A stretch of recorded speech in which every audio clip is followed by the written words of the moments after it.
Adelante, maestro. Muy buenas tardes a todos. Les damos la más cordial bienvenida. Este evento lo hemos venido preparando en los últimos meses porque pensamos que el teatro es el arte escénico con mayor poder de convocatoria y una enorme carga pedagógica. Esto quiero decir, lo afirmo a partir de mi propia experiencia. Siendo niño, asistí a una puesta en escena paupérrima, muy pobre, como si hubiera sido pensada allá en los años 40 por Grotowski, el precursor del teatro pobre. Muy pobre, pero finalmente son los diálogos, es todo aquello que se mantiene bajo un cierto disfraz, bajo un cierto atuendo. Eso le llama mucho la atención a cualquier público. Entonces yo rápidamente, a los 2 días ya tenía montado el Don Juan Tenorio en mi casa con mis amiguitos. ¿Eso qué quiere decir? Que uno cuando aprende del teatro, inmediatamente si se siente atraído por el espectáculo, lo incorpora a su propia experiencia. Y desde allí la mía ha sido pues asistir a cualquier representación teatral que se me haya atravesado en la vida, pues dejándome siempre aprendizajes, ¿no? Aprendizajes muy valiosos. Y en ese sentido es que en el Centro de Estudios Parlamentarios de la Universidad Autónoma de Nuevo León, nosotros ideamos la posibilidad de abrir una mesa de debate para un poco saber cómo es que se está desarrollando la actividad teatral en México a partir de voces experimentadas como son las de Alejandra Galaviz, las de Jorge Prado Zavala y como la de Javier Araiza. Es decir, son gente de teatro. Los tres realmente han desarrollado una trayectoria muy importante. Alejandra como productora, actriz, directora, maestra, y lo mismo se puede decir de Jorge Prado, pues con 30 años de experiencia como actor en el teatro, como académico, Javier Araiza como director y como dramaturgo. Es decir, son experiencias de muchos años, ¿no? Vertidas en torno al teatro y que a nosotros nos da mucho gusto recibir esta tarde en este programa preparado para pues un auditorio muy diverso y muy amplio como es el que esta tarde presenciará las participaciones de cada uno de nuestros invitados. Nuevamente les damos la más cordial bienvenida, nos sentimos muy honrados con su presencia y voy a dar el uso de la palabra al licenciado Víctor Manuel eh, eh, Candela, porque él es quien realmente ha estado organizando todo este evento de manera muy directa, de manera pues muy entregada para conectar a nuestros invitados, para conocer sus características específicas de su profesión. Y entonces él conducirá este evento, por lo cual también le adelanto las gracias. Muchas gracias, Víctor Manuel, y adelante con la presentación de los integrantes de la mesa. Gracias. Muchas gracias, maestro. Muchas gracias. Bienvenidos a todas y a todos los alumnos de la Universidad Autónoma de Nuevo León y además a nuestros invitadas e invitados. En esta ocasión, el Centro de Estudios Parlamentarios les quiere dar, además de la bienvenida, de parte de la Secretaría Académica y de la Rectoría de la Universidad Autónoma de Nuevo León, les agradecemos que nos acompañen hoy en esta primera emisión, diría yo, de una serie de situaciones culturales que estaremos presentando aquí en el Centro de Estudios Parlamentarios, que próximamente también avanzará más hacia lo cultural, con este primer evento que es que es llamado, Retos del Teatro Contemporáneo Independiente en México. Y en esta ocasión, como ya lo menciona el maestro Abraham Nuncio, nos acompañan importantes figuras del teatro independiente nacional, en este caso desde la Ciudad de México, desde Ciudad Juárez, Chihuahua, y obviamente de acá de Nuevo León, de Monterrey, Nuevo León. En el caso de la Ciudad de México, nos acompaña el maestro Jorge Prado Zavala. Este 2023, Jorge Prado Zavala cumple 30 años como actor teatral.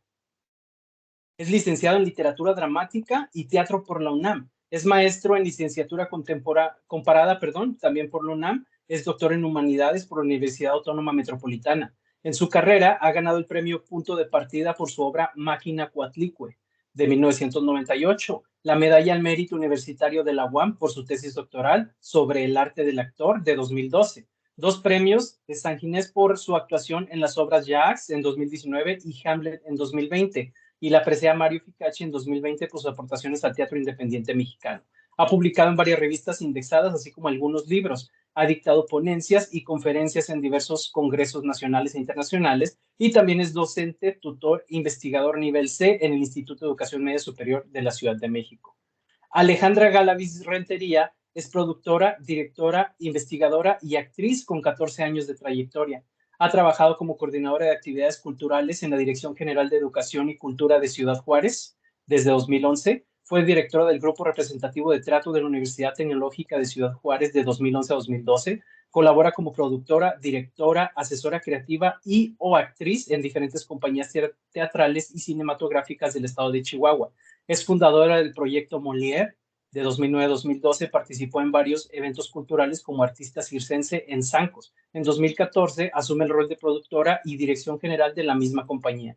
Actualmente desempeña esas mismas funciones en el grupo Batas Blancas Scenic Lab, que tiene como finalidad experimentar con diversos procesos creativos y borrar las fronteras disciplinarias de las artes escénicas y visuales. Como investigadora, desde el 2020, pertenece a la Asociación Mexicana de Investigación Teatral, dentro del seminario Actoralidades de la Escena Contemporánea, coordinado por la doctora Karina Castro. Y en el caso de Javier Araiza, él es dramaturgo y director de escena. Es coordinador de cursos de teatro, de cine, literatura, filosofía y periodismo cultural en las escuelas e instituciones públicas privadas y grupos de autogestión en los estados de Nuevo León, Tamaulipas, Coahuila y San Luis Potosí. Ha sido autor de diversas obras, entre ellas destacan La loca del maniquí, La diva y el gángster y Marcy Bakunin. Una nota importante es que el monólogo de La loca del maniquí, que trata sobre la violencia física, psicológica y simbológica del patriarcalismo, machismo contra las mujeres, recientemente, en 2021, se filmó con título y trama de la pieza teatral, y la película ha sido seleccionada para exhibirse en festivales de cine experimental en Cannes, Roma, Los Ángeles, Barcelona, Cataluña y Frida Film Festival. Así que, como pueden ver, tenemos invitados de primera en esta ocasión. Y sin más preámbulos, les agradecemos a ustedes su presencia y le damos la bienvenida para iniciar este conversatorio al maestro Jorge Prado Zavala. Adelante, maestro. Buenas tardes, pues es un honor, es un motivo de orgullo además recibir una invitación de una universidad, no son todas las de la República las que tienen una Facultad de Artes Escénicas, y agradezco que en esta ocasión pues sea la Facultad de Derecho la que esté interesada en este aspecto cultural tan importante de la vida nacional como es el teatro. Ya hace rato el maestro hablaba de pues, una experiencia que vivió como estudiante. Estas experiencias son importantes porque México ha ido construyendo poco a poco una tradición teatral, tal vez la más importante de Latinoamérica, y pues no siempre es bien atendida. En esta ocasión pues se nos convoca a hablar sobre los retos del teatro independiente en México. El teatro independiente mexicano es muy importante, y creo que ahorita, precisamente por su importancia, también es pertinente definirlo. ¿A qué nos referimos con el teatro independiente en México? En México se hace mucho teatro. Para empezar, pues el teatro universitario de larga tradición, iniciado, por ejemplo, con poesía en voz alta. Ahí estuvo Javier Villarrutia, Octavio Paz, Héctor Mendoza, José Luis Ibáñez. También pasaron aquí en México estudiantes de Konstantin Stanislavski como Sekizano. Se han hecho obras esenciales que han quedado para la historia y han pasado directores muy importantes. Julio Castillo, la maestra Luisa Josefina Hernández, Abraham Seransky, Javier Rojas.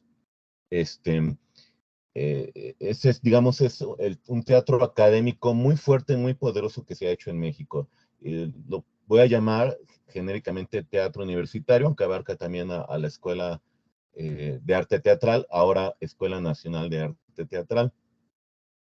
También por ahí estuvo Héctor Azar, o sea, están los fundadores, de hecho, de la Compañía Nacional de Teatro, ¿no? Además de Héctor Azar, José Solé, Alejandro Bichir, Luis Jimeno, mucha gente importante por parte del teatro escolar de nivel universitario. También hay un teatro comercial muy importante, y ahí, pues, por ejemplo, hay que hablar de la familia Fábregas, de Manolo Fábregas, de Fela Fábregas, de sus hijos, y de actores que han pasado por ahí con muy buenos regalos que nos han dejado, por ejemplo, Héctor Bonilla, y Alejandro Camacho, Humberto Zurita, que también después han hecho carrera en televisión y en cine. Más recientemente, bueno, no tan recientemente, pero un sobreviviente del Holocausto, don Salvador Gilbert, viene aquí a México y nos regala a su hijo, Morris Gilbert, que es uno de los productores más importantes de teatro en México, es el empresario de Ocesa. También hay que hablar de alguien que es más conocido como comediante, Jorge Ortiz de Pinedo, pero que también tiene una trayectoria como productor muy importante, y ha producido obras para Ignacio López Tarso, para Héctor Suárez,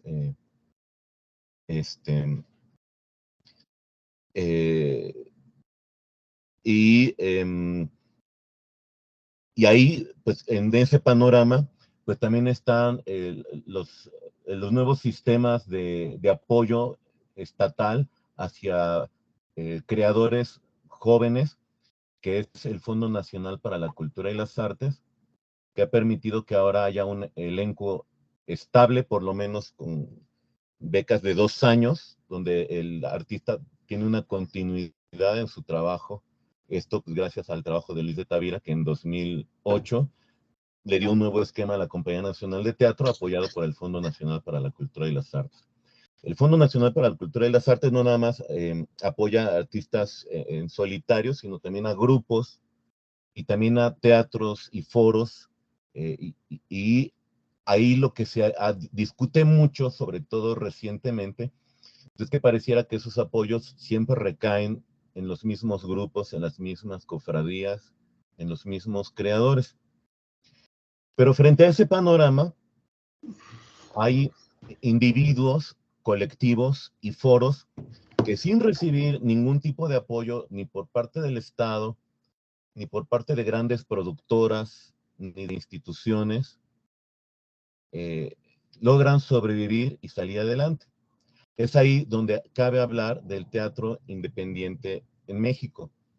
Este no es un fenómeno reciente, y ahí cabe hablar de un grupo que fue fundado por 2 exiliados uruguayos en la época de la Operación Cóndor, cuando en Sudamérica, pues, militares habían tomado los gobiernos, y entonces muchos artistas con pensamiento crítico, escritores, tuvieron que salir de sus países. De Uruguay salen artistas de un colectivo que en ese entonces se llamaba El Galpón, y llegan a México con sus nombres. Ellos son Blas Braidot y Raquel Shoane, y aquí en México se juntan con artistas mexicanos como Luisa Huertas, Mario Ficacci, Pablo Jaime, y crean la maravilla que hoy conocemos como Contigo América, el 2 de febrero de 1981. Deambulan primero rentando espacios y luego crean su propio foro, propiedad de ellos, en la calle de Arizona, en el número 156, en la colonia Nápoles, atrás de lo que antes se conocía como el Hotel de México y que ahora conocemos como el World Trade Center en la Ciudad de México. El grupo Contigo América es importante porque nos da un primer modelo importante, había otros, pero es el primer modelo importante de un grupo que, pudiendo o no recibir apoyo por parte del gobierno, en realidad encuentra una forma de ser autogestivos sin tener que estar a las expensas de a ver ahora quién nos beca o quién no.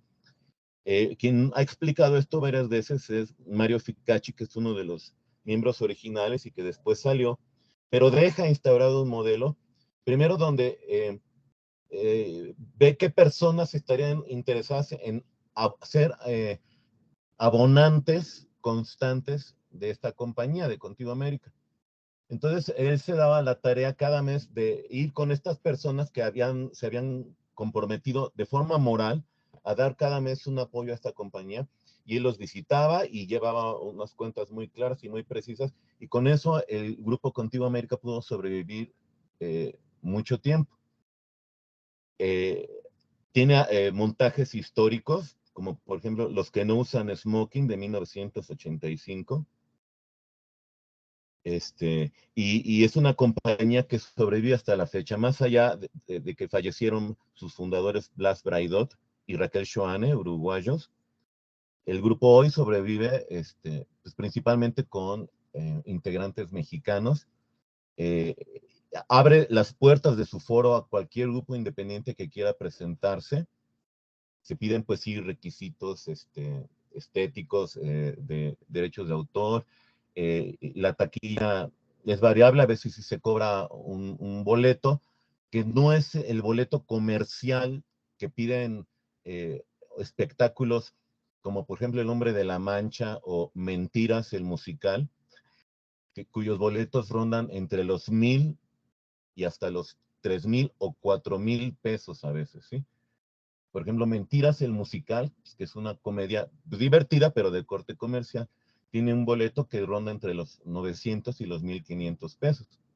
En Contigo América, el boleto cuesta mucho menos. Lo más que se ha llegado a cobrar, me parece son 200 pesos, y siempre hay descuentos para estudiantes, siempre hay descuentos para la tercera edad, para maestros, y a veces el ingreso es de cooperación voluntaria.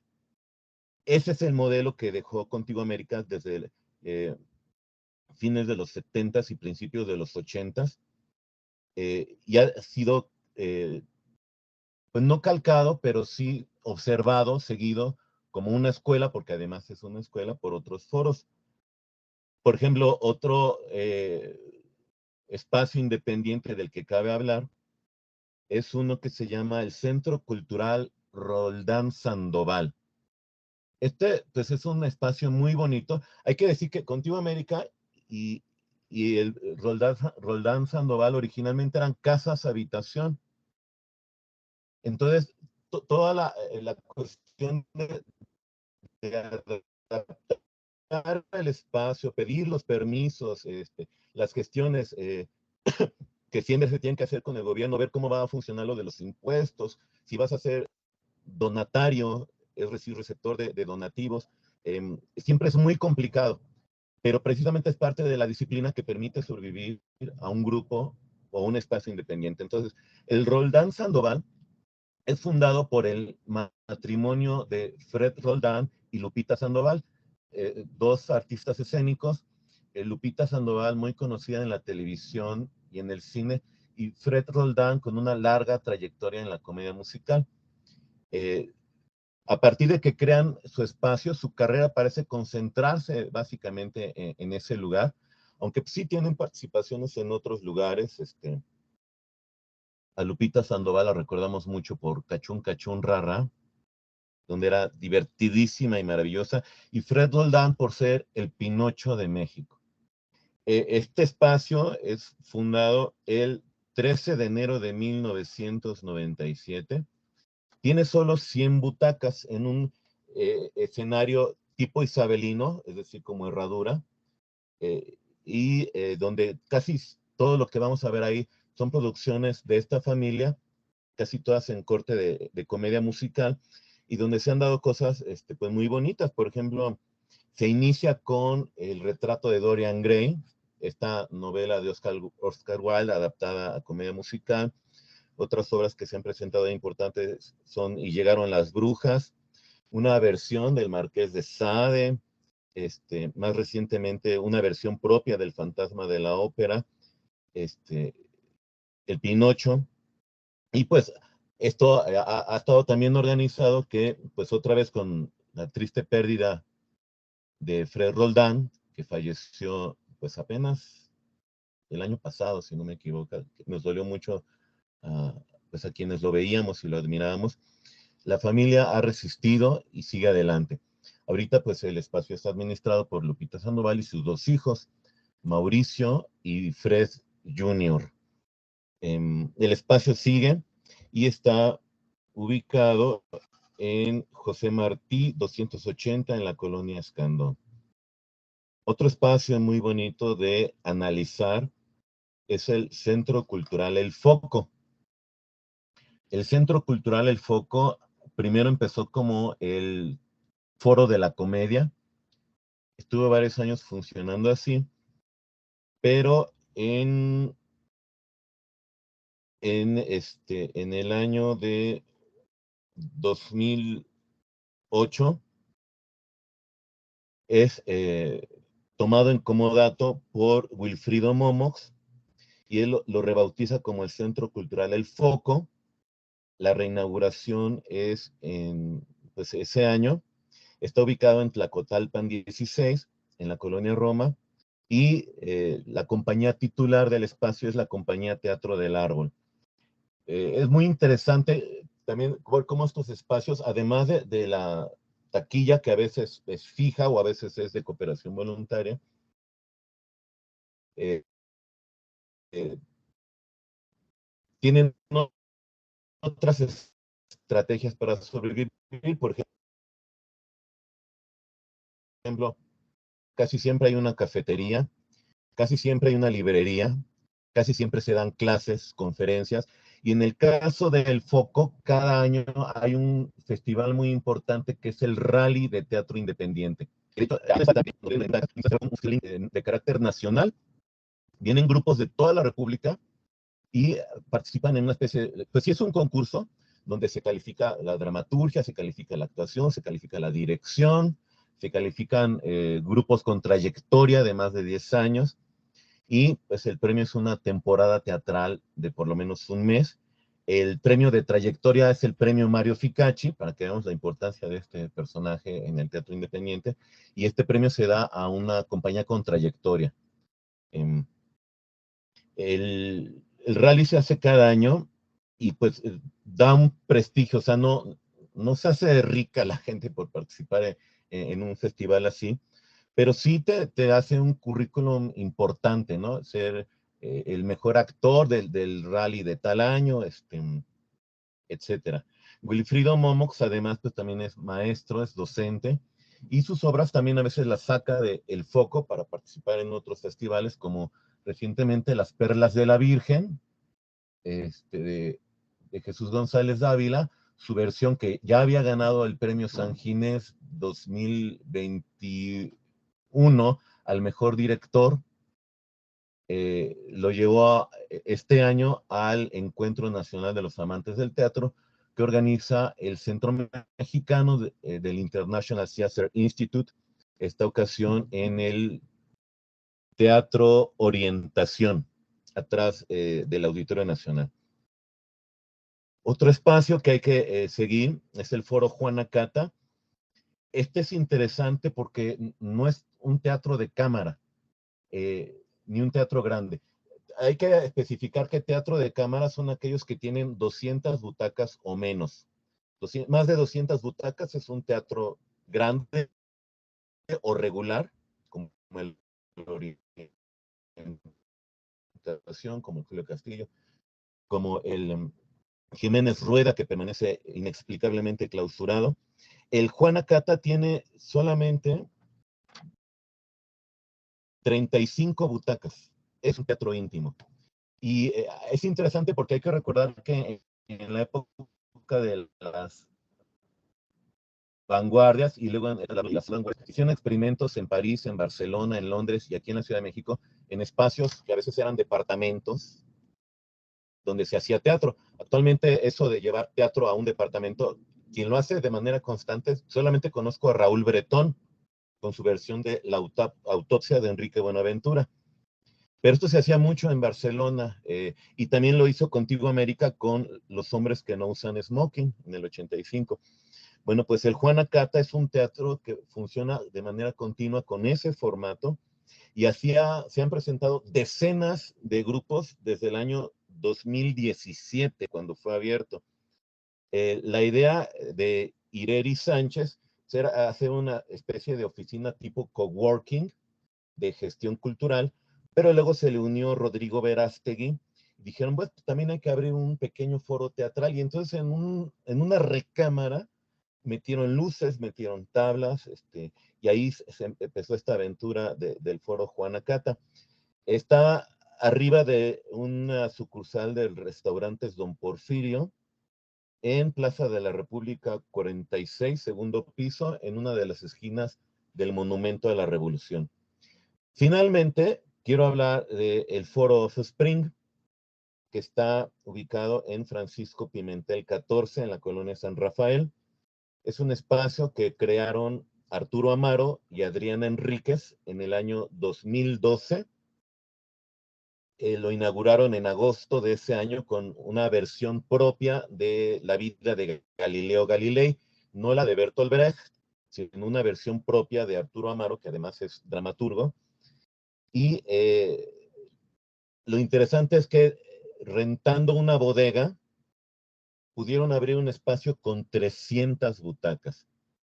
Hasta el año 2019 se manejaba una taquilla donde podía entrar con un boleto de hasta 200 pesos, pero entonces vino la pandemia y aquí hay un proceso de aprendizaje interesante que es el que tienen que atravesar los grupos de teatro independiente para sobrevivir. Entonces en la pandemia se dice que tienen que cerrar todos los lugares públicos, empezando por los teatros. Y esto fue difícil para grupos y compañías, sobre todo que tenían rentados sus espacios, porque eso significaba quebrar, porque la renta se sigue cobrando, pero no hay ingresos, porque no hay públicos que puedan entrar a los teatros, ¿no? Esto sucedió en marzo de 2020, ¿recuerdan? En el mundo. En la Ciudad de México, para septiembre de 2020, Claudia Sheinbaum, la jefa de gobierno, anuncia que se pueden ya abrir comercios al 30% de la capacidad. La mayoría de los teatros siguió sin abrir, pero Arturo Amaro tomó la palabra de esa declaratoria oficial y abrió el Offspring al 30%. Consideremos que otro tipo de teatro no hubiera podido hacerlo, por ejemplo, el Juana Cata, abrir para 10 espectadores, o cualquier otro teatro, ¿no? Pero un foro con 300 butacas, claro que podía abrir ofertando 100 espacios para 100 espectadores. Y paralelamente pensaron dejar de cobrar una tarifa fija por el boleto. El experimento fue decir, pues que sea de cooperación voluntaria consciente.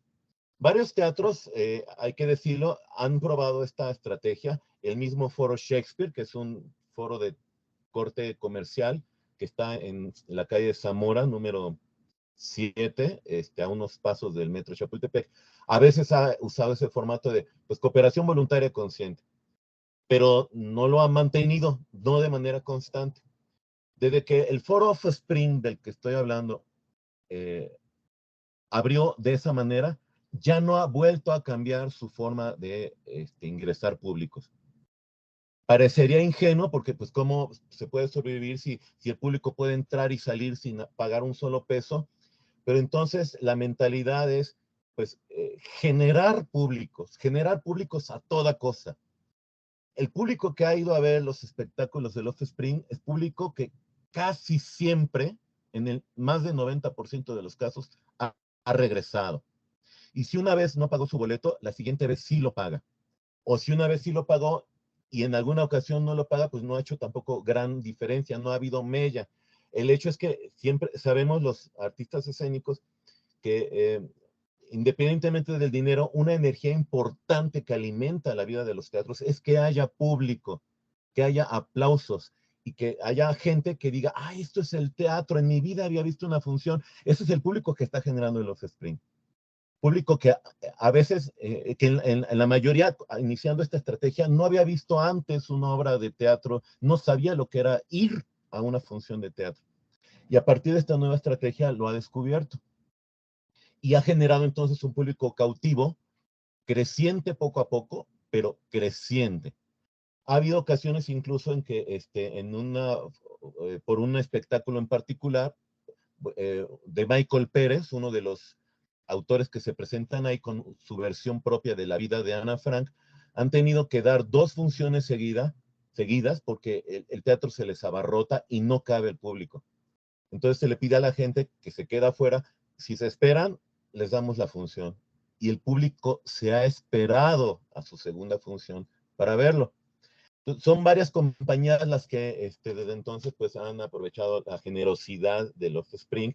Al principio fuimos muy pocos, yo también he participado en este fenómeno con mi laboratorio de Teatro y Libertad. También María Luisa Medina, una dramaturga y directora que ha dirigido a personalidades como Margarita Sanz, por ejemplo, o que ha escrito para Contigo América también. Y entonces, pues ahora todo el mundo quiere imitar el modelo del Offspring o presentarse en el Offspring. Actualmente también se oferta un taller, se oferta un diplomado, se presentan libros, se dan conferencias, se hacen jornadas académicas ahí, y son muchas las compañías y espectáculos que se presentan. Hay espectáculos en este foro de lunes a domingo. De lunes a miércoles es una obra diario, y de jueves a domingo son 2 espectáculos diariamente los que se presentan. Una cartelera así, ni siquiera el Centro Cultural del Bosque la tiene. Y lo padre es que con eso, pues, alcanza más o menos, bueno, siempre con dificultades, para medio pagar la renta del espacio, que no es propio, era una bodega, insisto, pero donde también, pues, las compañías se llevan algo. Algo importante que hay que pensar de los grupos independientes y que los diferencia del teatro comercial es que el teatro comercial se produce solamente pensando en el beneficio económico. O sea, tiene que haber un beneficio económico, si no, no vale la pena producir. En cambio, los grupos teatrales independientes dicen, no, pues hay que presentarnos de todas maneras y ganemos o no ganemos económicamente, algo aprenderemos y creceremos.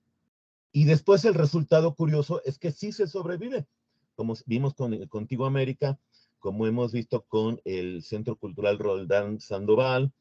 El Juan Acata pues, cambió de esquema, pero sigue con una nueva administración, y el Offspring. Entonces, pues con esto quiero cerrar mi participación para hablar de qué está pasando ahorita en el teatro independiente en la capital. Por supuesto, hacen falta los apoyos. Estos grupos no se cierran a recibir apoyos, la cuestión es que no los reciben. Y esto propicia que muchos grupos, muchas compañías, sobre todo de jóvenes, a quienes en las carreras no se les enseña lo que es gestión y administración financiera de sus proyectos culturales, pues quiebran y tienen que dedicarse a otras cosas.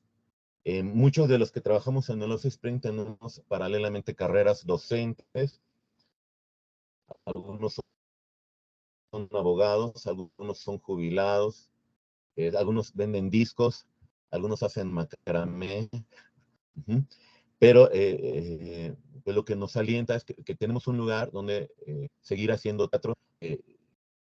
Hacer teatro es algo que alimenta el espíritu, no solamente la pancita, y cuando además queda para poder ir a merendar, pues es una bendición. Les agradezco mucho su atención, con esto cierro. Gracias.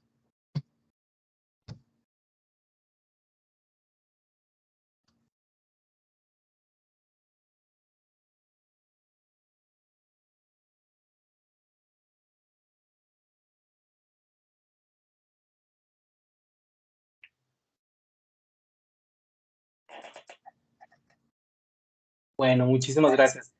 Una disculpa, estaba trabajando acá todavía con el compañero Javier Araiza, que estamos teniendo un poquito de problemas técnicos. Muchas gracias, maestro Jorge. Y ahora le damos la palabra a la maestra también, Alejandra Guadalupe Galadí Rentería. Adelante. Hola, bueno, buenas tardes. Yo pensando en esto de que es el Centro de Estudios Parlamentarios, titulé a esta charla, pero qué carajo.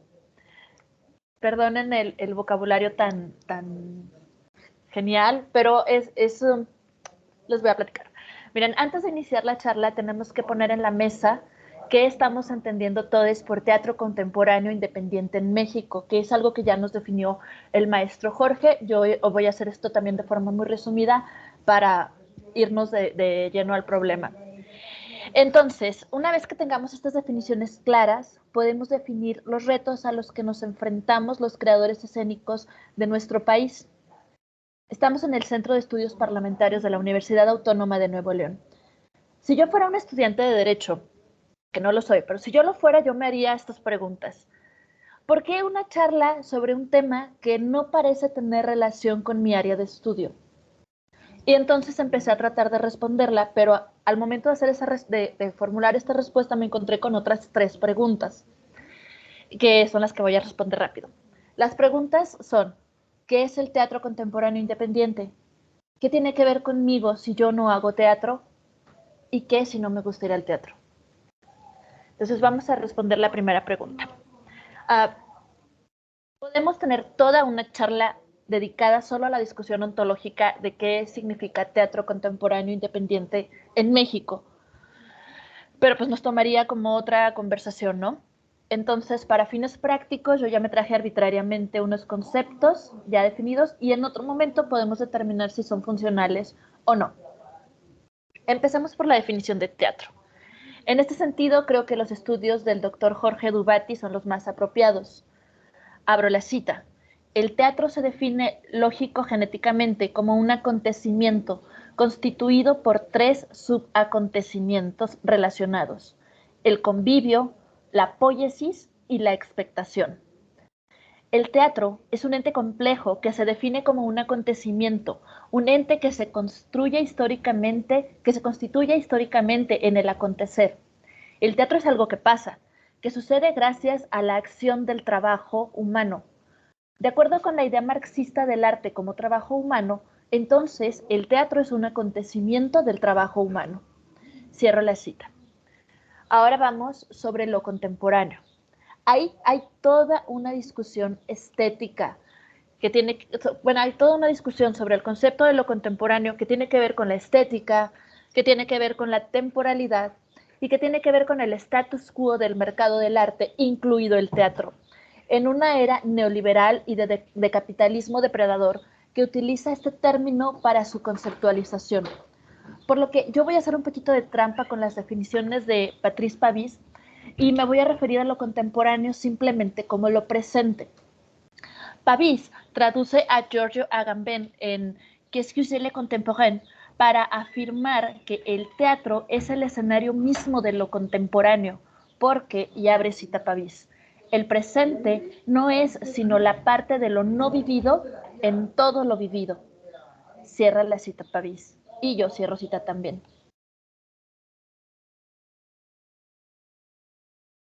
Bueno, Alejandra, aprovechando y interrumpiendo la pausa, tengo 2 manos levantadas. Voy a checar lo que es el chat para ver si quieren, como no podemos activar ahorita los micrófonos de los participantes, si gustan, si tienen preguntas y respuestas, está la opción de preguntas y respuestas, pero de igual forma, si tienen alguna duda, pueden hacerlo a través del chat, por favor, las 2 personas que tienen la mano levantada. Adelante, muchas gracias. Va, gracias. Entonces, por independiente, ya tenemos teatro, ya tenemos contemporáneo, ahora vámonos a lo independiente, que ya nos lo explicó súper bien el maestro Jorge. Entendemos como teatro independiente aquel acontecimiento teatral que no tiene dependencia política ni en sus formas de producción, ni en sus procesos, ni en sus discursos. Entonces, también se podría entender como un grupo de individuos que se reúnen para crear una obra de teatro con fines artísticos que podría o no dejar un recurso económico. Entonces, lo diferenciamos del comercial, que es otro concepto que también podríamos definir porque capitalismo, pero no nos vamos a meter ahí, por lo menos ahora. Regreso. La diferencia del teatro comercial, pues, es que no tiene una finalidad de atraer a las masas, que además es dependiente del mercado. Por eso, dependiente e independiente, ¿no? El teatro comercial depende del mercado. El teatro independiente, en teoría, no. Y también lo separamos del teatro institucional, porque trabaja bajo los lineamientos de la institución, llámese universidad, llámese cualquier, ¿no? Secretaría de no sé qué, los policías tienen sus grupos de teatro, etc. Y por último, México, ¿no? Para demarcar una extensión territorial. Aquí quiero hacer un paréntesis, porque quiero agradecer a la universidad que contempló la posibilidad de tener la representación de creadores de diferentes partes de la República, ya que nuestro país, como sabemos, es multicultural y evidentemente el teatro tiene manifestaciones y necesidades diferentes según su contexto. Es decir, los retos que se abordan son distintos según el estado y la ciudad de la República en la que nos encontremos. En resumen, el teatro contemporáneo independiente en México es el acontecimiento del convivio, la poiesis y la expectación en el presente, que se produce gracias a la voluntad de un grupo de creadores que quieren decirnos algo y que desarrollan sus actividades principalmente en nuestro país. Pregunta 2. ¿Qué tiene que ver conmigo si yo no hago teatro? Yo soy estudiante de Derecho. ¿Yo qué hago aquí? Bueno, voy a responder con 2 textos. A lo mejor me tardo un poquito leyéndolos porque no soy buena leyendo leyes, pero estos 2 textos espero que nos den respuestas. 1. Toda persona tiene derecho a tomar parte libremente en la vida cultural de la comunidad, a gozar de las artes y a participar en el progreso científico y en los beneficios que de él resulten. 2. Toda persona tiene derecho a la protección de los intereses morales y materiales que le correspondan por razón de las producciones científicas, literarias o artísticas de las que sea autora. Esto, yo supongo que la mayoría de ustedes lo saben, es el artículo 27 de la Declaración Universal de los Derechos Humanos, que traducido en mexicano sería: toda persona tiene derecho al acceso a la cultura y al disfrute de los bienes y servicios que presta el Estado en la materia, así como el ejercicio de sus derechos culturales. El Estado promoverá los medios para la difusión y desarrollo de la cultura, atendiendo a la diversidad cultural en todas sus manifestaciones y expresiones con pleno respeto a la libertad creativa. La ley establecerá los mecanismos para el acceso y participación a cualquier manifestación cultural. Sí, yo me imagino que todos ya se dieron cuenta que estoy hablando del artículo 4 de la Constitución Política de los Estados Unidos Mexicanos. Es decir, el acceso a la cultura y a las artes como espectador y o como creador en cualquiera de sus manifestaciones están, entre paréntesis, o deberían estar garantizados por estos artículos. Así que por el simple hecho de ser humano, este tema ya tiene todo que ver con cualquiera de nosotros. Ahora, el nivel de influencia, eso ya es otra cosa, porque eso es personal y depende mucho de nuestros gustos y de nuestros intereses. Hago énfasis en esto, porque a veces, lo vimos por ejemplo ahora en la pandemia, lo acaba de comentar el maestro Jorge, cuando se vino la pandemia, lo primero que cerraron fueron los teatros. No digo que haya estado mal, no digo que haya estado bien, solo pongo notificación en eso. ¿Por qué? Porque vemos a la cultura y al arte como algo no necesario o no lo vemos como necesario, sin entender que al estar elevados a categoría de derecho humano son tan importantes como la vida misma, la salud y el derecho a la educación. Es decir, que no se nos olvide que la cultura y las artes son un derecho humano y tienen todo el peso de lo que significa un derecho humano. Ahora bien, desde el punto de vista de los estudios jurídicos, hay muchísimos temas que podemos abarcar. Pero eso se los voy a poner como tareas en unas preguntas al final. Y se los voy a revisar después. No es cierto. Ahora, Pregunta número 3.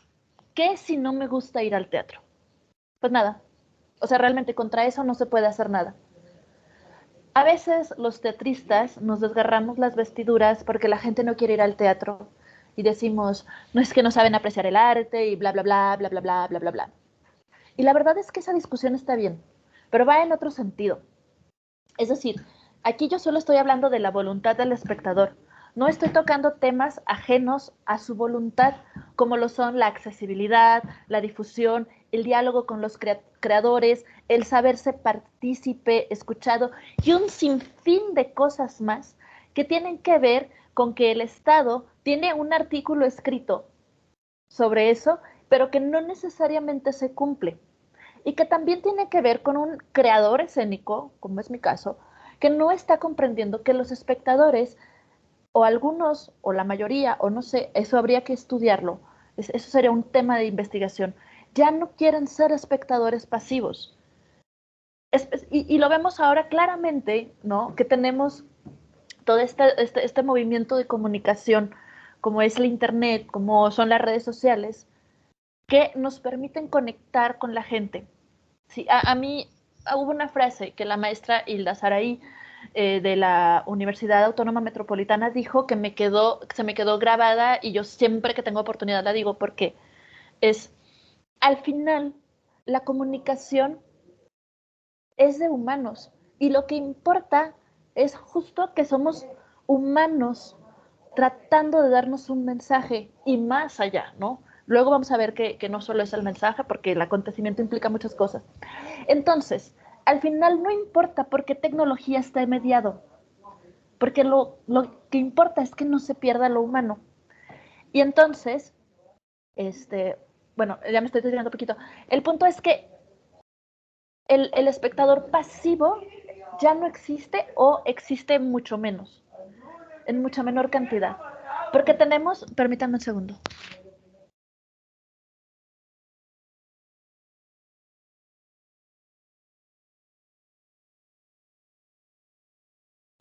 Ya regresé. Entonces, les decía, tenemos espectadores que ya no quieren ser pasivos y que, por ejemplo, se unen a plataformas de streaming, comentan en Twitch, comentan en Twitter, participan en discusiones muy acaloradas en Twitter. A mí me encanta. En fin, esto no es necesariamente teatro, pero nos lleva a qué es lo que el espectador está buscando entonces. El punto es que lo importante aquí es apuntar que si no te gusta el teatro, no tienes por qué ir. No hay más. Y si en algún momento te llama la atención, pues vas y ya.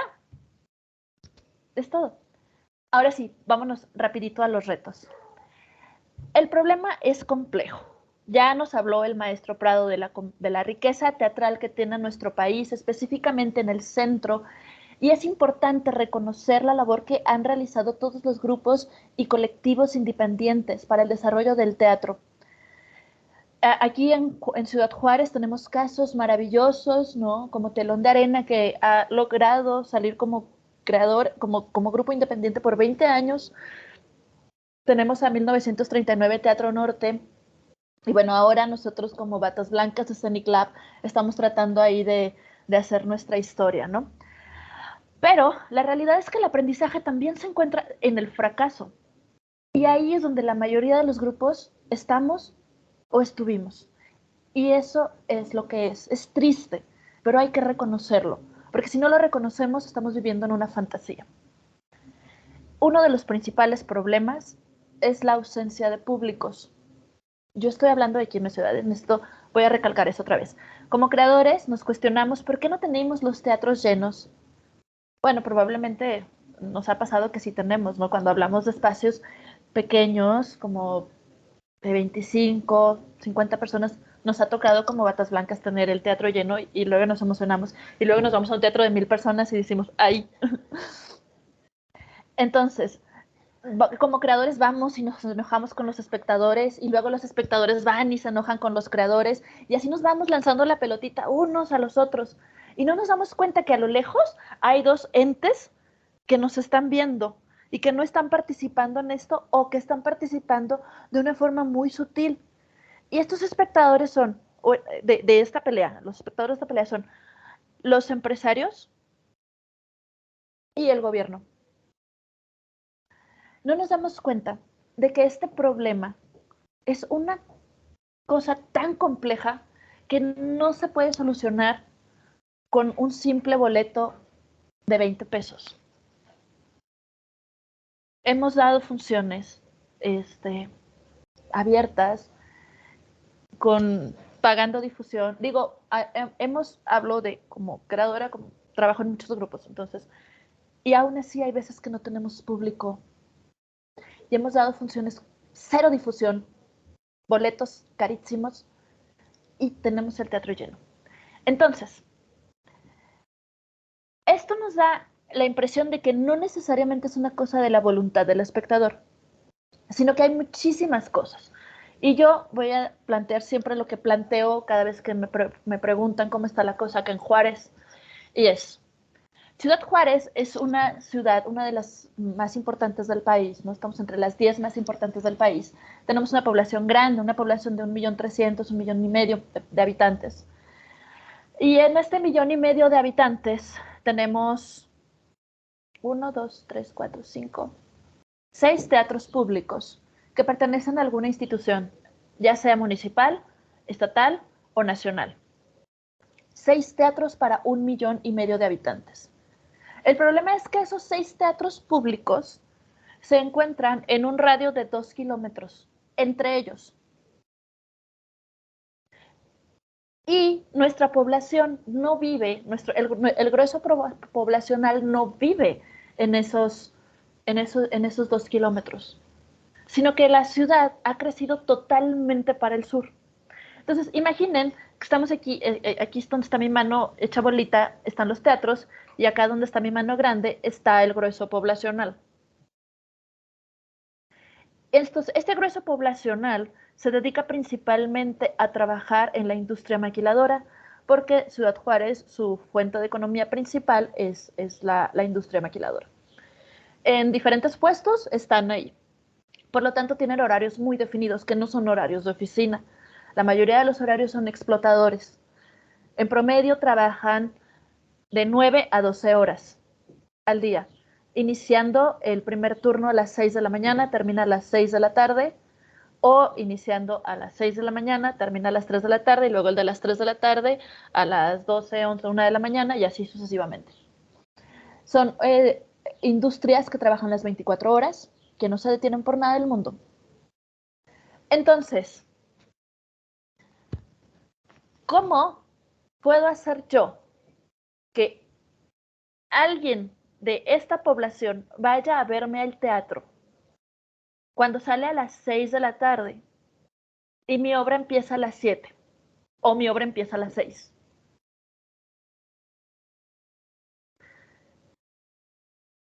Esta persona trabaja 12 horas y ahorita está ganando un promedio de salario de 2,000 pesos, 2,500, el que mejor le va, a la semana. De esos 2,500, yo como productora independiente, estoy haciendo boletos de 200 pesos. Si consigo un mecenas, un patrocinador o algo, puedo bajar los precios, pero si no, tengo que darlos en 200, y no ni siquiera lo estoy diciendo para garantizar los derechos laborales de mis compañeros teatreros, sino simplemente para no quedar en números rojos y que no sea más lo que yo invertí y entonces yo también quedarme en una precariedad que tenemos que reconocer que la mayoría de los creadores escénicos trabajamos en precariedad. Además de esto, tengo un sistema de transporte donde el transporte público, desde estas zonas hasta acá, hace 2 horas de camino. Y además pasa cada 15, 20 minutos, cuando bien nos va. Hay veces que tardan hasta media hora, 45 minutos en pasar. Entonces, las únicas personas que podrían acceder a mi obra de teatro son los que tienen un horario de oficina, de 6 de la mañana a 6 de la tarde, que pueden a 3 de la tarde, perdón, que pueden salir a las 3 de la tarde de su casa, a las 4 de la tarde, para irse directamente al teatro y llegar a la función de las 6 o de las 7. Y luego, el problema está en que el transporte público deja de pasar a las 7 de la tarde. Entonces, estas personas van a tener que pagar Uber. Adicional a su boleto, van a tener que pagar Uber en consecuencia. Ahora, vamos a ver, es una situación privilegiada. En Ciudad Juárez hay mucho auto, la mayoría de la gente tiene auto también, y es por eso que también el transporte público a veces es una basura porque creemos que todo el mundo puede tener auto. Bueno, va. Tenemos el auto y tenemos ahorita un tráfico de unas congestiones de 1 hora también. Tenemos subsidios en la gasolina, eso sí. Entonces, podemos darnos cuenta de que el problema no es del espectador, no es del creador necesariamente. Es decir, sí es del espectador y sí es del creador, pero también es del gobierno y no necesariamente en los apoyos al teatro. O sea, ya no estoy hablando de que nos den becas, ya no estoy hablando de que nos den subsidios, no estoy hablando de eso, porque nosotros tenemos que aprender a subsistir sin las becas. Estoy hablando de que ni siquiera el público no tiene la accesibilidad al teatro. Y luego, ahora sí vámonos al problema de los apoyos gubernamentales. Como independientes no pedimos apoyo gubernamental y Pero para profesionalizarnos, para mantenernos como una compañía, subsistir, para tener para asegurar público de 5 personas que no sean siempre mi papá y mi mamá. Yo tengo que hacer publicidad, yo tengo que invertir en todo eso, tengo que hacer diseños.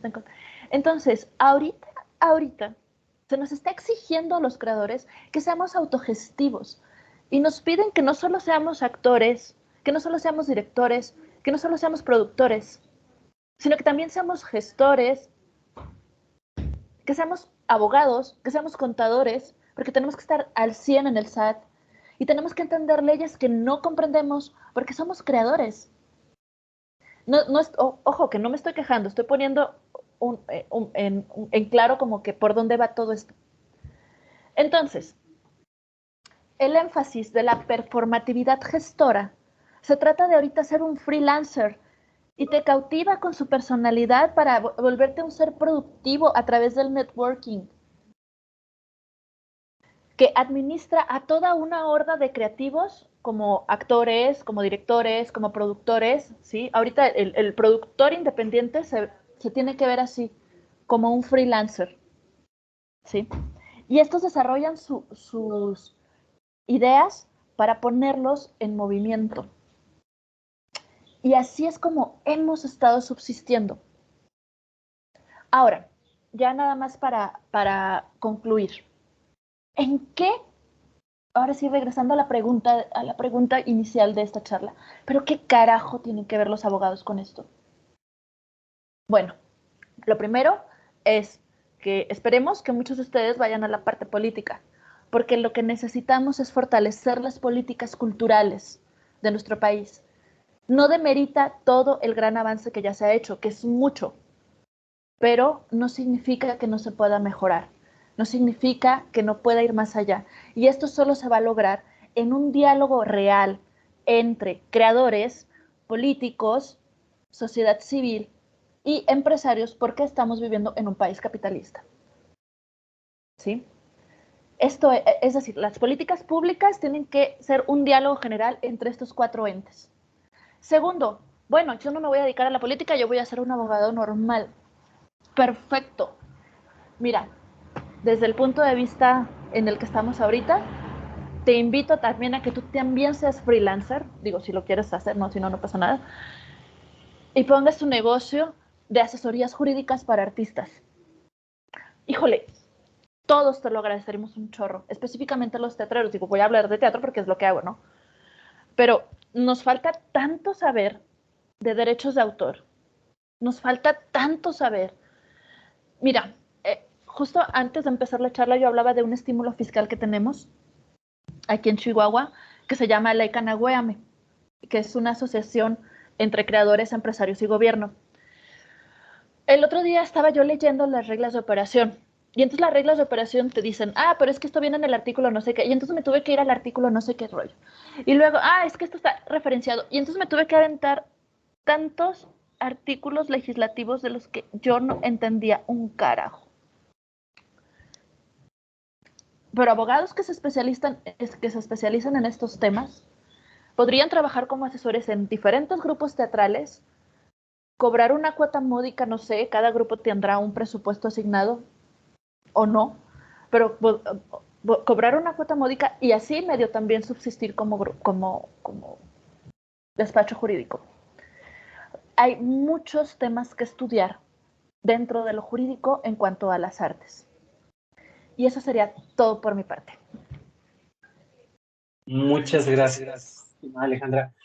Me parece que fue un enfoque materialista de alguna forma, y pienso que también a nuestro siguiente ponente, Javier Araiza, le va a interesar porque él sabe un poco de lo que viene siendo el materialismo histórico, pero sí se me hizo interesante ver ese enfoque también del lado de que no es necesariamente los esfuerzos o no que está haciendo el teatro, sino más bien las circunstancias materiales del posible público, ¿no? Eso es interesante.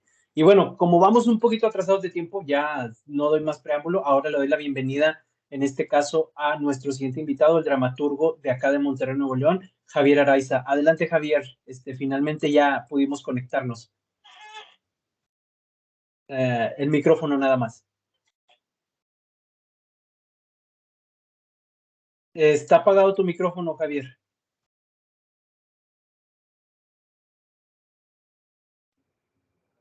¿Ahí? Listo, listo. Muchas gracias. Ok. Sí se ve, no, sí estoy ahí en pantalla, ¿no? Sí, aquí estamos. Bueno, les decía que me incorporo ahora a la conversación. Había problemas acá con la tecnología aquí de la laptop, pero bueno, al fin entramos y bueno, saludos a Jorge Prado y a Alejandra Guadalupe. Escuché una parte de Alejandra, no, Jorge, supongo que participaste al principio, pero también creo que lo está grabando, se está grabando esto y lo voy a escuchar con atención, porque me parece un tema a mí muy importante, que estamos dialogando. Y yo quisiera sintetizar, hablar, porque hay muchos temas, muchos puntos, ¿no? De análisis, desde la experiencia del teatro independiente o de autogestión, desde que yo empecé a escribir, dramaturgia, 22, 25 años a la fecha en la puesta en escena, y yo siempre he apostado por la independencia en el sentido filosófico y político, el concepto de autogestión, y sobre todo a partir de estos 20 años, que en 20 años el país ha cambiado enormemente y el mundo ha cambiado enormemente, y hay que reflexionar qué es lo que está pasando ahora con el teatro. Es decir, el teatro que nosotros, lo doy por sentado, hacemos, Jorge, Alejandra, es decir, la exploración del teatro independiente o la autogestión. Y por otro lado, tenemos al teatro institucional y el teatro de empresa o teatro comercial, y por ahí yo quiero abordar. Yo quiero trabajar porque mi participación, porque a mí me parece que se requiere una reflexión profunda de lo que está pasando ahora en el teatro. Y aquí yo recurro a un fragmento, una frase de Maurice Merleau-Ponty, el filósofo francés, cuando habla de la novela, pero es extensivo al teatro. Dice, toda gran novela es una síntesis de lenguaje, de filosofía y política. Traduzcamos al teatro. Todo teatro que pretenda ser artístico, que tenga una conexión con el mundo real, con el mundo contemporáneo, tiene que partir de que en el momento en que escribimos, en el momento en que llevamos a escena un montaje, querámoslo o no, consciente o no consciente, estamos en un espectro filosófico y político, lingüístico, por supuesto, formal, que es importante reflexionar. El mito decimonónico de que en el teatro nada más la intuición o la emoción es lo que cuenta, la pasión ya a veces muy desbordada, a mí me parece que es un mito. Es decir, el teatro es un arte de ideas, de conceptos, como la novela, de intuiciones, por supuesto, de emociones y de muchas otras cosas, ¿no? Y si nos lo planteamos desde el punto del teatro independiente, si optamos por el teatro independiente y la autogestión es porque no nos conforma el participar en una institución. Bueno, aquí yo hablo por mí. Es decir, yo pude haber participado en la universidad de donde salí, donde trabajé, donde se hace teatro, pero desde hace mucho tiempo me di cuenta que había limitaciones. La institución tiene una agenda cultural, querámoslo o no, una agenda política, una agenda institucional y en algunos casos extremo una lista de qué es posible poner en escena y qué no es posible poner en escena. Es decir, aquí tenemos una primera tesis de la independencia, de la libertad de expresión que todo artista de teatro, de la novela, debe asumir como tal, o todo pintor. Por un lado, la institución que todo el mundo hemos pasado o hemos tenido una relación con la institución, pero por otro lado, el teatro que llamamos comercial, empresarial, el de la taquilla, que sabemos que eso es lo que estamos atiborrados, ¿sí? Ahora mismo en la cartelera en Monterrey hay varias obras que vienen de la Ciudad de México, largas, grandes, Papito, estoy muy decepcionada, pero estoy casada. Es decir, desde los títulos ya se habla de un discurso escénico conservador, de un discurso escénico que a mí no me interesa, a mí como escritor de teatro o como director de teatro, no me interesa. Entonces, el hecho de optar por el teatro independiente, por el teatro de autogestión, yo le llamo también, es muy complejo, como decía la compañera, y nos encontramos con muchos eh, obstáculos. Pero hay algo que esos obstáculos que están ahí, por supuesto, eh, se pueden a veces superar, no siempre, cuando hay una claridad de qué quiere hacer uno con la independencia teatral. Si yo digo, yo quiero tomar un tema, ¿sí? Donde la política o donde la crítica al paternalismo, al patriarcalismo empresarial, que en Monterrey es sumamente aplastante, a lo mejor no en Ciudad Juárez, a lo mejor en Ciudad de México, porque hay otros ámbitos culturales, pero en Nuevo León hay un fetichismo del empresario y hay un fetichismo de los capitanes de empresa, que así se les llama, que sabemos que cumplen un papel dentro de la sociedad, dentro de la cultura y dentro de la economía y dentro de las artes. Es decir, hay que tener una independencia, hay que tener una libertad de expresión, hay que tener el riesgo de asumir un tema y ojo, aquí introduzco un concepto que creo que hay que reflexionarlo. Ahora yo escucho mucho en la televisión, en las series, de que se habla de nuevos contenidos. Y ciertamente hay contenidos que antes no se tocaban. ¿Cuánto hace que en el cine no se hablaba de la palabra PRI? Estaba prohibida la palabra PRI. ¿Sí? Desde las películas últimas, ¿no? Ahora se me escapa el nombre, ¿no? Que acaba de hacer una última película que aparece el PRI con todo su nombre. Pero yo hice una obra de teatro donde el PRI, desde el 83 menciono al PRI por su nombre. ¿Sí? ¿Por qué? Porque yo tengo un concepto político, un concepto filosófico, como dice Merleau-Ponty. Pero puedo hablar del PAN, puedo hablar del PRD, de Morena, de quien sea. Estoy haciendo un ejemplo. Es decir, hablo del empresario, hablo estoy haciendo ejemplos posibles que los he tocado, de Marcial Maciel, que en Nuevo León tenía unos grandes enclaves, sabemos lo que significa eso para el discurso religioso, para el discurso político, ¿sí? Y entonces, bueno, yo pongo en escena una obra del Marqués de Sade donde un sacerdote debate con un moribundo y toca de alguna manera el gran peso ideológico de la Iglesia Católica. Estoy poniendo ejemplos, ¿no? Es decir, para mí, siguiendo a Merleau-Ponty, el teatro independiente ahora, en este momento, en México 2023, desde hace tiempo, y en el mundo en que estamos viviendo, ¿sí? Tenemos que plantearnos qué teatro estamos haciendo. Si se puso de moda la violencia, he visto obras de violencia que no es más que el fetichismo de la violencia. Y yo digo, a ver, ¿qué produce la violencia? A mí no me gusta estar viendo que están descabezando gente, que están desmembrando gente, el narco, y yo quiero saber qué hay detrás del narco. Porque como lo sabemos, el narco no se mueve solo, ¿no? Hay política, hay empresa, hay bancos, hay el lavado de dinero, ¿sí? Entonces, esos son contenidos.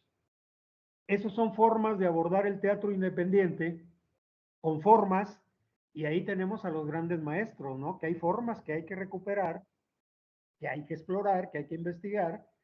En el caso mío, yo voy a hablar por mi experiencia, si yo pongo una obra de Sartre es porque para mí Sartre es un dramaturgo, un filósofo muy importante y que creo que el tema de la existencia, que alguna gente pensó que era una moda de los 60, pues ahora es una realidad lacerante porque estamos ante un punto donde la existencia vuelve a cobrar sentido, la reflexión sobre la existencia individual y sobre la colectividad, a grado tal que nos estamos planteando, y todos los días sale en la prensa, y los científicos estamos al borde de un posible guerra nuclear, ¿no? Ya la existencia no de los individuos, sino de la especie humana.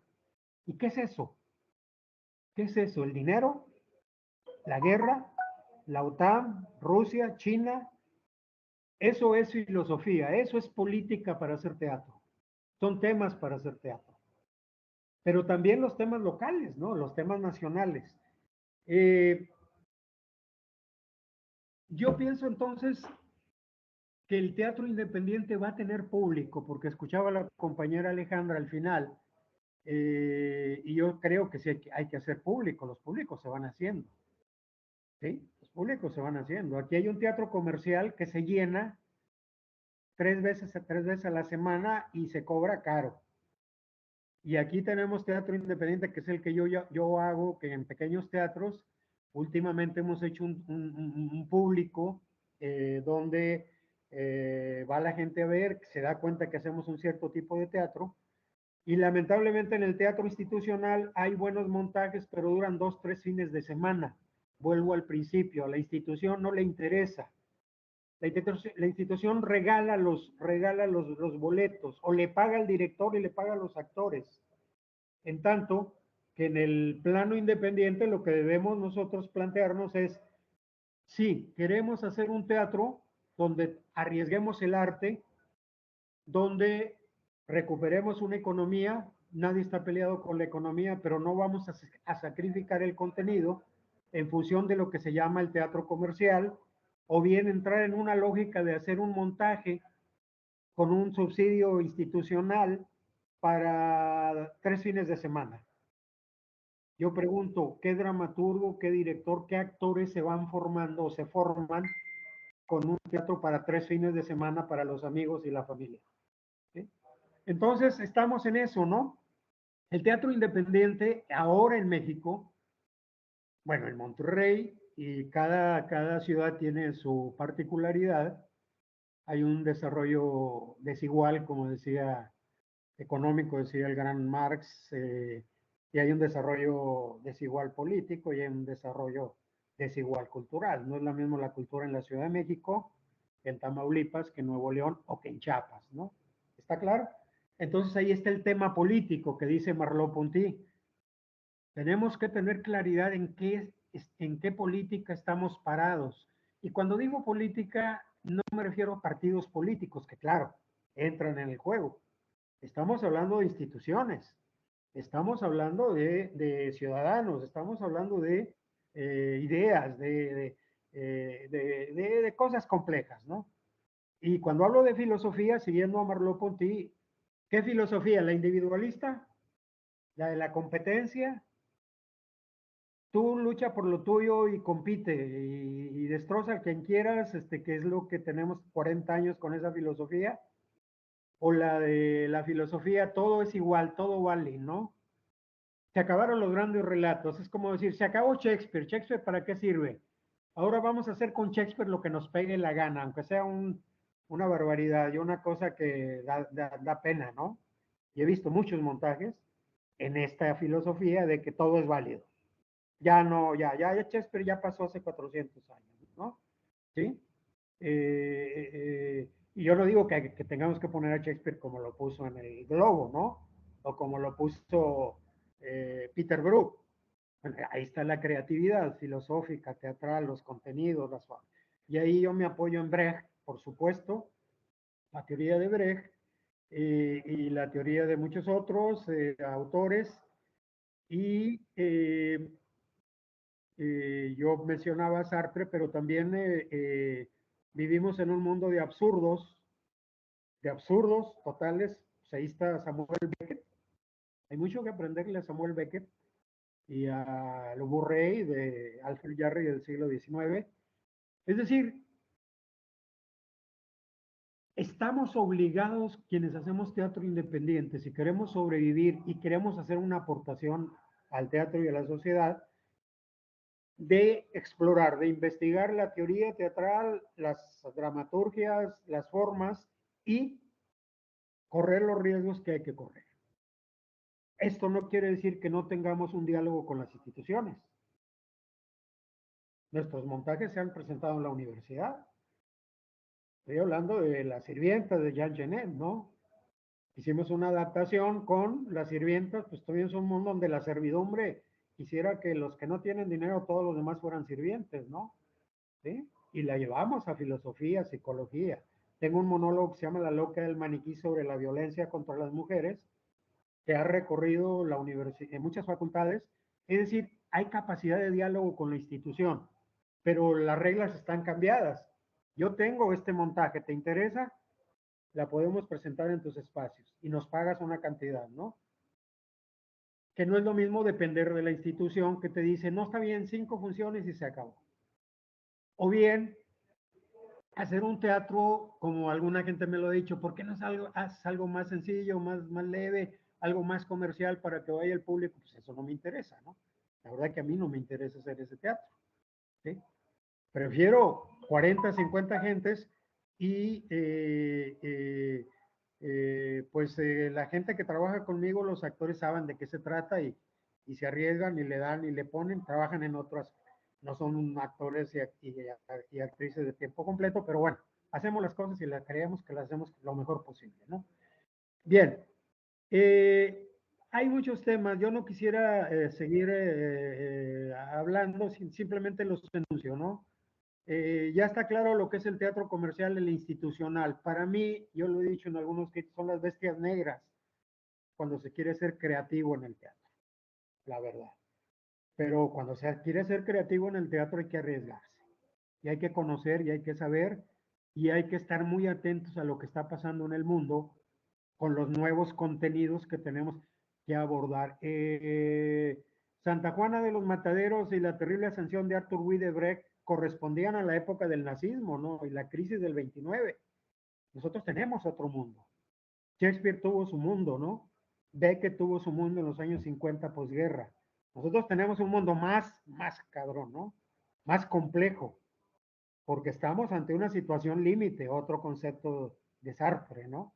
Y por lo tanto tenemos que hacer un teatro que el público lo vaya a ver y diga, esto es lo que yo siento, pero no lo puedo decir, lo que yo he pensado, pero no sabía cómo. Y ahí es donde vamos haciendo, Alejandra, por lo que tú decías, los públicos nuevos. Y te van a seguir, y es algo que estamos haciendo ahora, después de 20 años, que hay públicos que nos están siguiendo lo que hacemos y están corriendo la voz con los montajes.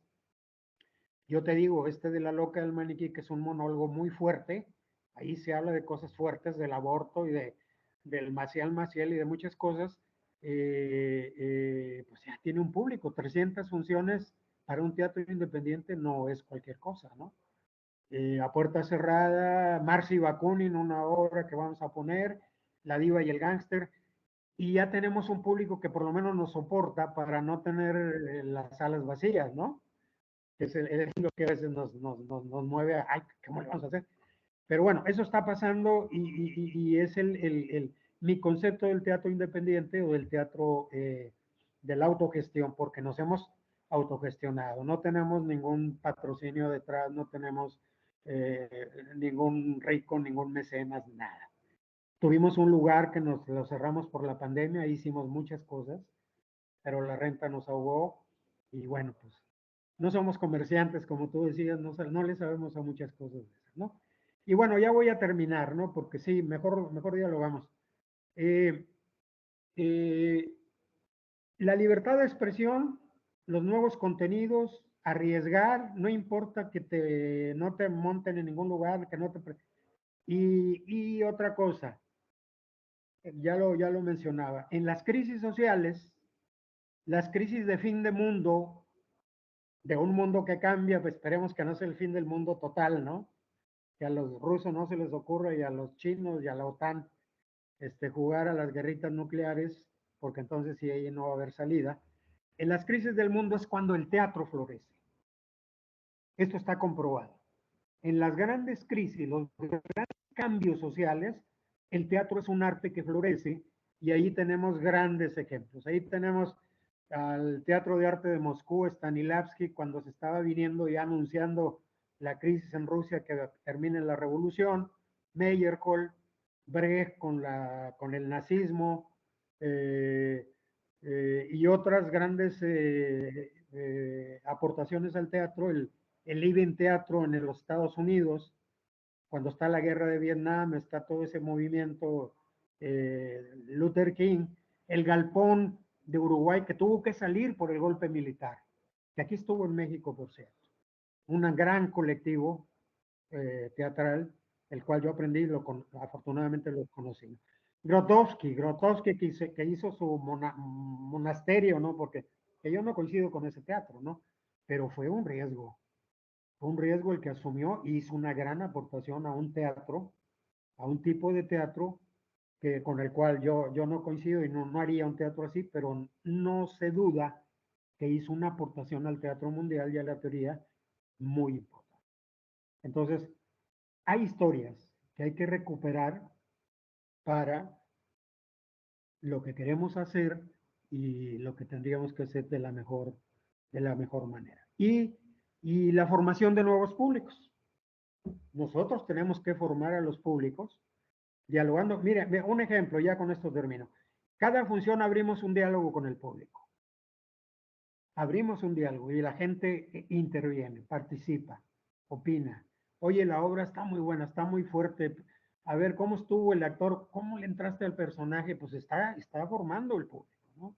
Porque es una opción que yo dije, cada función abramos 15 minutos al diálogo con el público y ese público siente que está participando, se siente partícipe y hace una aportación y corre la voz, ¿no? Entonces, yo quería, bueno, más o menos sintetizar, fue muy rápido, sintético, porque entré tarde al diálogo, pero espero que haya servido. Y termino diciendo, volviendo con Merleau-Ponty, esa frase cuando yo la leí, hay un libro que se llama Sentido y sin sentido. Es el gran filósofo francés, compañero de Sartre, de Simone de Beauvoir, cuando dice, toda novela, gran novela, lleva implícito una filosofía, una política y el lenguaje. Y eso trasladado al teatro es nada más cambiar la palabra novela por teatro, con las formas implícitas en cada una, ¿no? Por supuesto. Con esto termino y bueno, no sé qué sigue, Víctor, porque estuvimos batallando bastante con la tecnología, ¿no?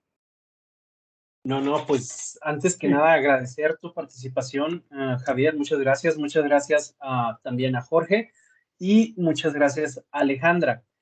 Pues entramos ahora ya en lo que es la sección de preguntas y respuestas. Supongo que José Ramón tiene una pregunta y ahora sí ya lo que vamos a hacer es permitir que funcionen los micrófonos y empezamos con José Ramón, que ahorita tiene la mano levantada. Si alguien más desea hacer una pregunta, adelante, levante la mano y les iremos dando la oportunidad. Tendremos, digamos, unas, ¿qué les gusta? 3, 4 preguntas, digo, por el tiempo también, porque pues sí nos atrasamos un poquito, pero vamos a permitir, si las hay, 4 preguntas. Adelante, José Ramón. Muy buenas tardes. Yo no tuve la oportunidad de empezar desde el inicio.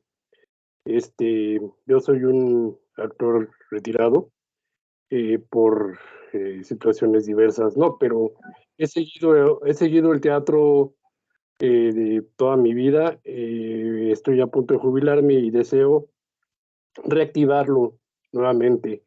Mi pregunta va enfocada hacia cómo reactivar el teatro a nivel, por ejemplo, en el estado de Oaxaca padecemos mucho de buenas obras, de que la gente no está educada a asistir al teatro los fines de semana a ver el teatro, ¿no? O sea, como se acostumbra en la Ciudad de México, en Guadalajara, en otros estados, ¿no? Inclusive Guanajuato, ¿no?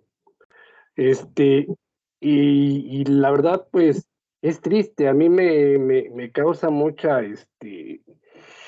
preocupación esa parte, ¿no? Decir, bueno, ¿cómo incentivar a la gente a que vuelva a asistir a los escenarios, a ver buen teatro, buenas obras, que les deje un buen sabor de boca y que se las haga olvidar las cuestiones que estamos viviendo actualmente, que la verdad, pues yo creo que el teatro podría ser una parte fundamental para ayudar a las personas a sentirse un poco mejor, ¿no? Y aparte, sin duda, pues todos estaríamos más contentos de seguir haciendo algo bueno por nuestro México, ¿no? Principalmente en lo que es el teatro. En eso va mi pregunta. No sé.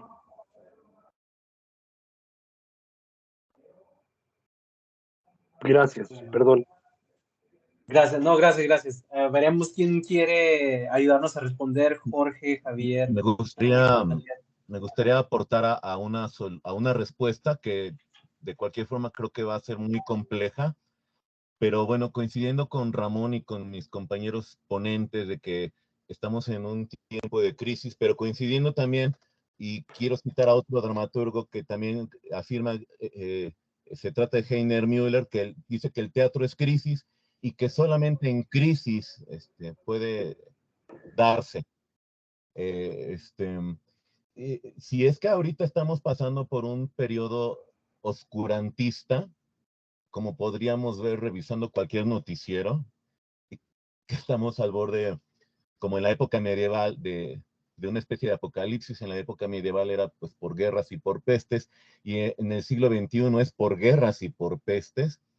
Habría que ver qué hizo el teatro en esa época, que duró 1000 años, del siglo V al siglo XV, pues para sobrevivir, ¿no? Y entonces recordemos que en la época medieval, en la época oscurantista, lo que hizo el teatro fue salir a la calle. Los juglares, los trovadores, ¿dónde se presentaban? Pues en las plazas. ¿Por qué en Oaxaca sí tiene éxito la guelaguetza y no el teatro? Porque la guelaguetza se da en las plazas públicas, ¿no? Por supuesto, mucho del problema pues es que muchos artistas decimos, o sea, ¿cómo me voy a presentar yo en la calle? Yo que estudié en la máxima casa de estudios, yo que estudié en la Facultad de Artes Escénicas de la Universidad Autónoma de Nuevo León, yo que estudié en la Escuela Nacional de Arte Teatral, en el Centro Universitario de Teatro, en la Facultad de Teatro de la Universidad Veracruzana, ¿cómo me voy yo a humillar saliendo a la calle? Pues hay que recordar que los artistas somos vulgo, y vulgo no es malo, vulgo quiere decir pueblo, y tradicionalmente siempre el estatus del artista teatral ha sido análogo al de la prostituta. Siempre, históricamente, el estamento social del artista escénico es análogo al de la prostituta. Para empezar, su instrumento es el cuerpo. y su trabajo es ofrendarse para el consumo de los demás. Entonces, pues habría que aventarnos, ¿no? Yo mismo reconozco que tengo mis reservas. He hecho teatro callejero y la experiencia ha sido muy padre, pero bueno, claro, ya no tengo 20 años, ¿no? Pero Federico García Lorca salía a la calle y cuando en 2008 Luis de Tavira reactivó la Compañía Nacional de Teatro, llevó a la Compañía Nacional de Teatro en camiones a los pueblos y ahí la gente decía, es que nunca había visto teatro y ahora que lo conozco, digo, ay, qué bonito. Con el lenguaje, por supuesto, de la gente, de la calle, de los peatones. No el lenguaje crítico, filosófico, o metacrítico y postcrítico, ¿no?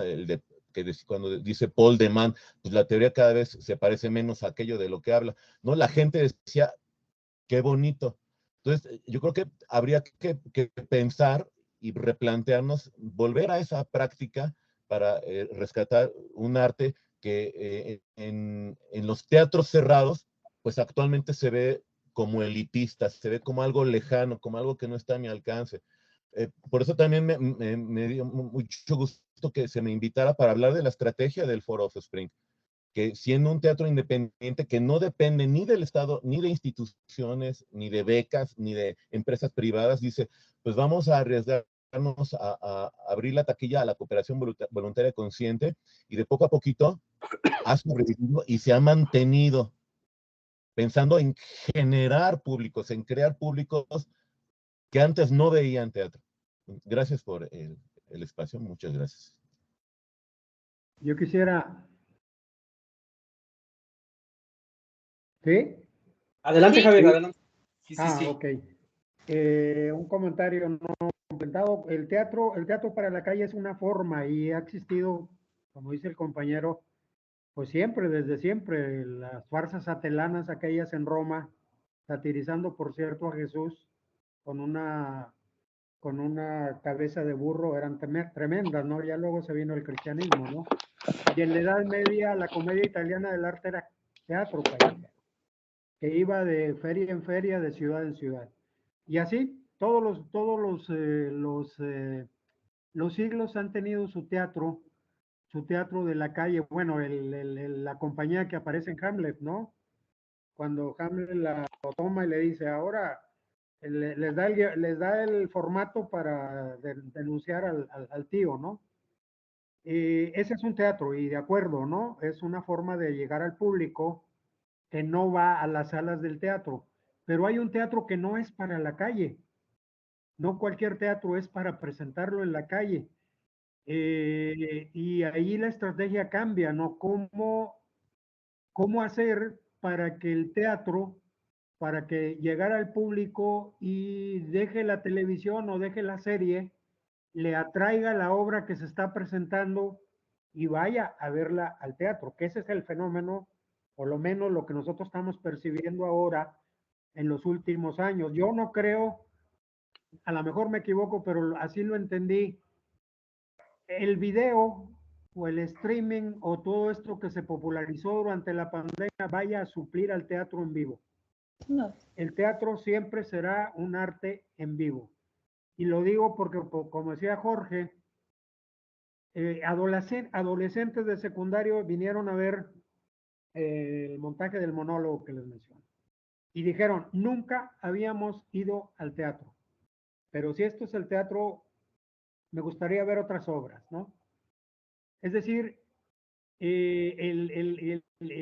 cuando son buenas obras, cuando no es teatro mortal, como dice Peter Brook, que está lleno, ¿eh? Los escenarios están llenos de teatro mortal, aburrido, ¿sí?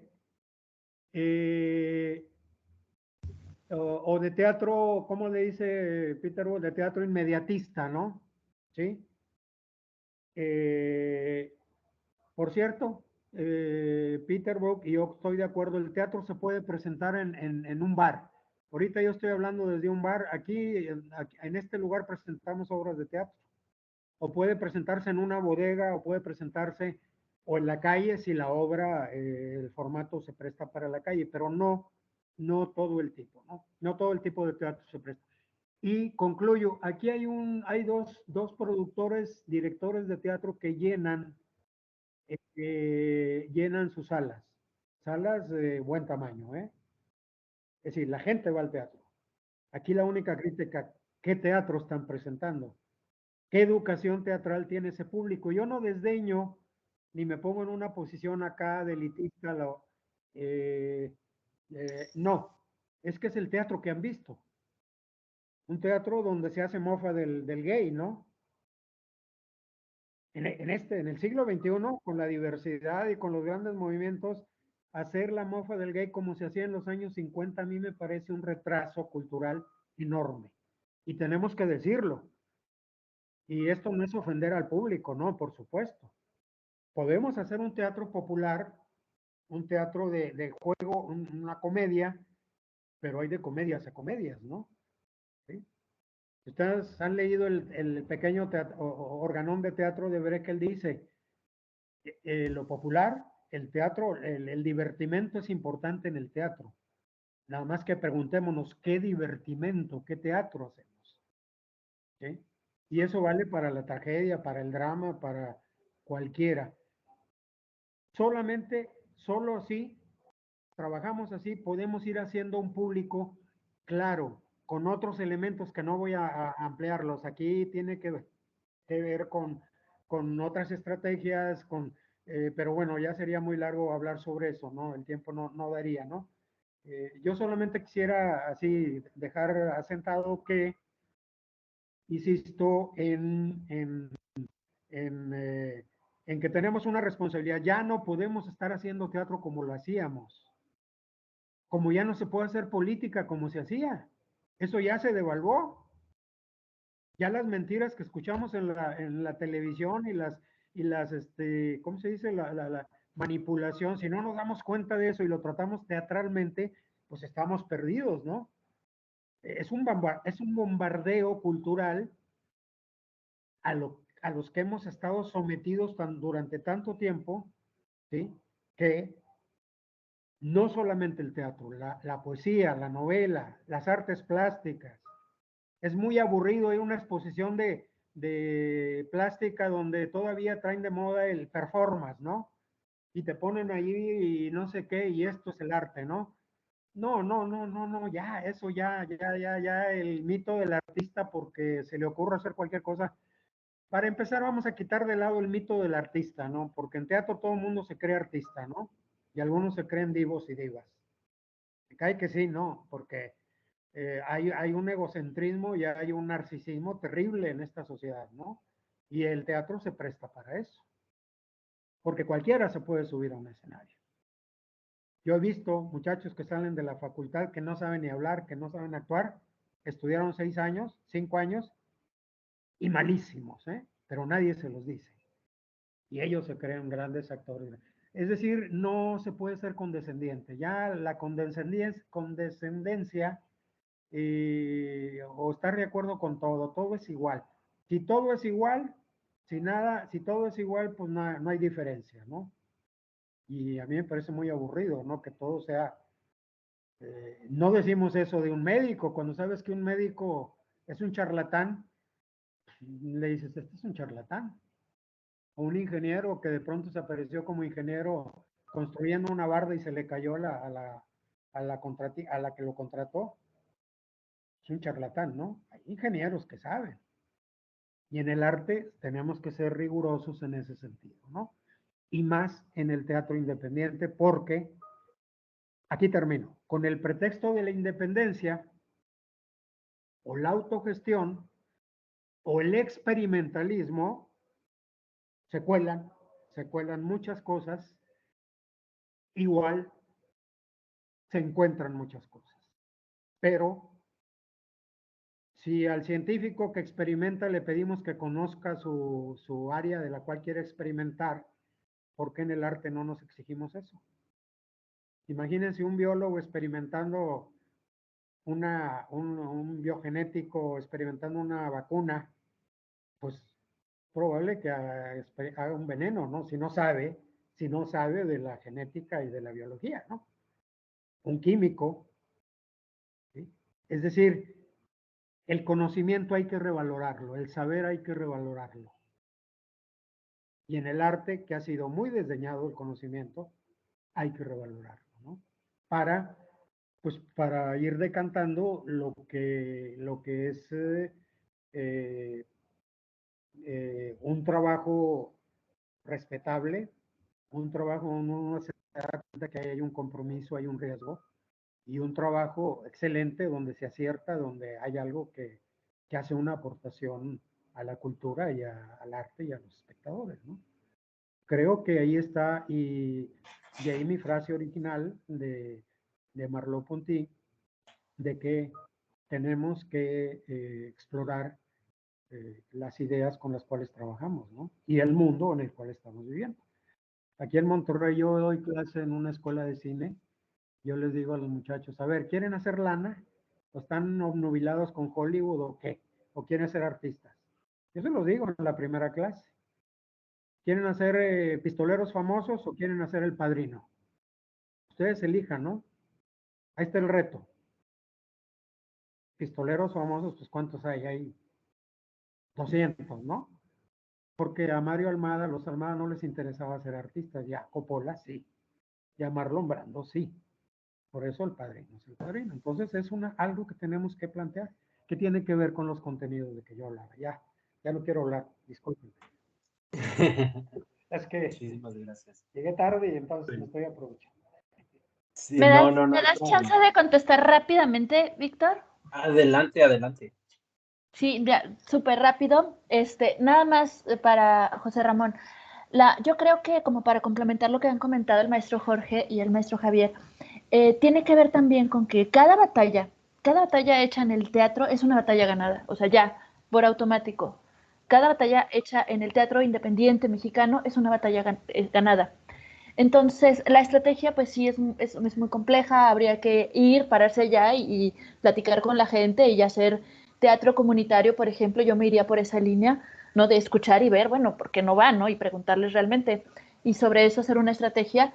Pero si logras que vayan, ahora sí que no es como por una parte de mediocritizar ni nada de eso, o de ser mediocre, pero si logras que vayan 10 personas y salgan cautivadas, ya es una batalla ganada y ya es una generación de públicos. Y a la siguiente función va a ser otra cosa. Es todo mi aporte.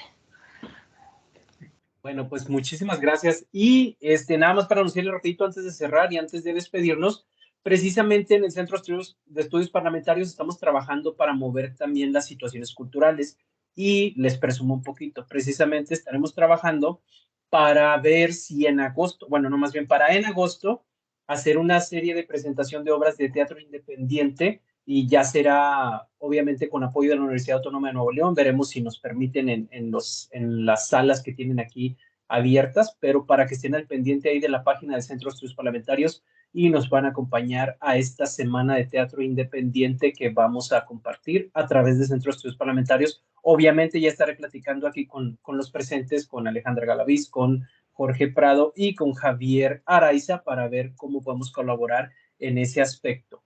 Y bueno, a nombre del Centro de Estudios Parlamentarios de la Secretaría Académica de la Universidad Autónoma de Nuevo León, les damos muchísimas gracias tanto a Jorge Prado Zavala, Alejandra Galaviz y a Javier Araiza por haber estado hoy con nosotros. Igualmente agradecemos a los alumnos e invitados de este conversatorio, Retos de Teatro Contemporáneo Independiente en México. Muchísimas gracias y que pasen una excelente noche todos.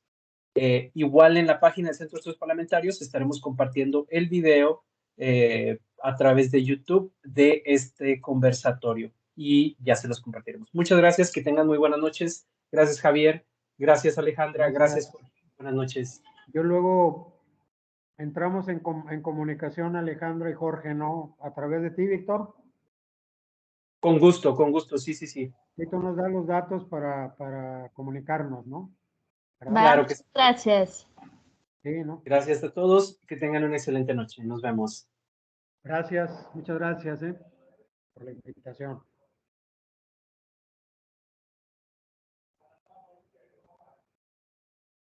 Muchos comentarios en